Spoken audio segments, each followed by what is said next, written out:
Fawaz Jurgis, welcome. It's been a remarkable 48 hours within Syria. We're looking at video here right now. Yesterday in cities across the country, young boys, children protesting in the streets, chanting, "Assad, go away." And then now President Assad giving a speech, 70 minutes, his third major address since the uprisings began.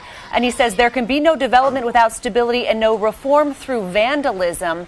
He calls the protesters, some of them saying that they have been hijacked by saboteurs. Has he done anything in that speech, 70 minutes, has he done anything to keep little boys from protesting him and telling him to go away in the street? Has he ended this?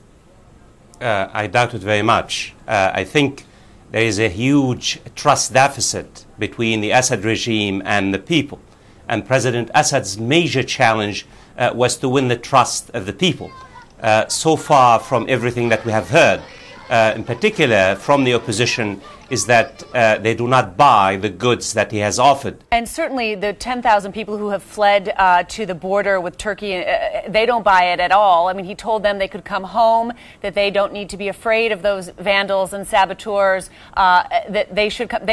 Our people talking to them on the border say they will not come home. They are afraid of this regime. What is it going to take for him to quell the humanitarian crisis here? I don't blame the refugees whatsoever. I mean, when you are facing a very repressive security apparatus, basically the people don't have the trust in the security services. The president he should have gone out of his way to apologize for the misfortune that has befallen this particular town. He should made major assurances. He should have promised to punish the security forces that basically fired at civilians. He should have made it very clear that the law, the judicial system would be in charge. The president did invite him to return, but that was not enough. What is the mood among the Syrian people? I mean, you have just come back from the country. You've been talking to Syrians in the region as well. We're not allowed inside the country. We look at pictures like this that come out on cell phone video that people secret out of the country and send around so that we can see what it looks chaotic. It looks as though this is a regime that is holding on, but there is support for him still within the country. You know, Christine, it's very sad to say what I'm going to say now, but really one of the lessons that I have learned by visiting and talking to many Syrians is that Syria is deeply divided.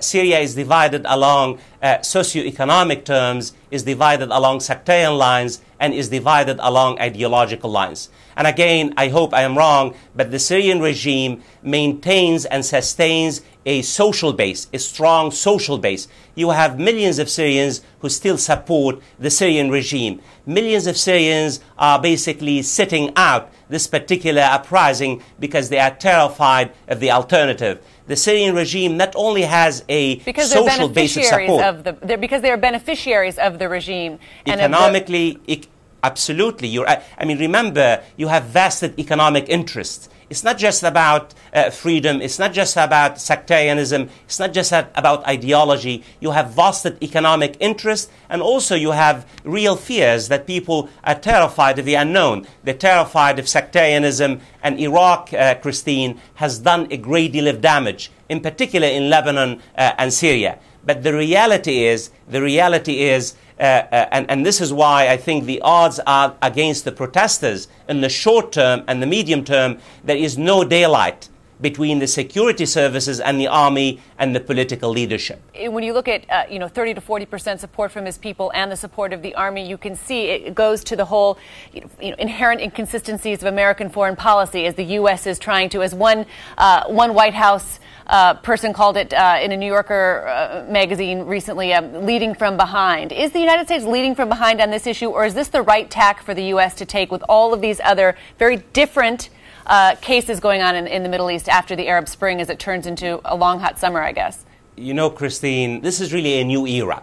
What has happened in Tunisia and Egypt and Libya and Yemen and Bahrain and Oman and now in Syria, these are internal developments. There is an overwhelming great awakening taking place in the Arab world. And the reality is, and I'm talking here as an American, the United States really has little influence now in the Middle East. The United States really cannot shape events in the region in as much as it did in the 1990s and up to the global war on terror. And that's why President Barack Obama knows that the United States is overextended in Iraq, in Somalia, in Afghanistan and Pakistan. And I think he's absolutely correct. He wants to make sure that the United States does not come across as trying to dictate the agenda in the Middle East. He's trying to walk a fine line between supporting the protesters and at the same time not really providing and giving the wrong impression. But the reality is the United States must make its position very clear, crystal clear. The United States is on the side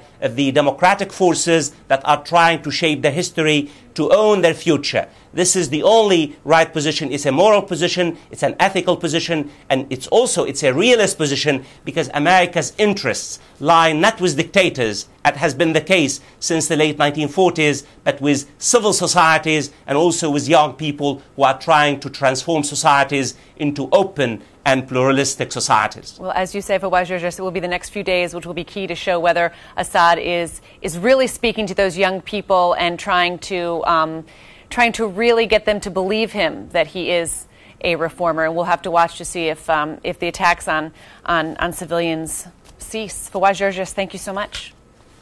It's my pleasure.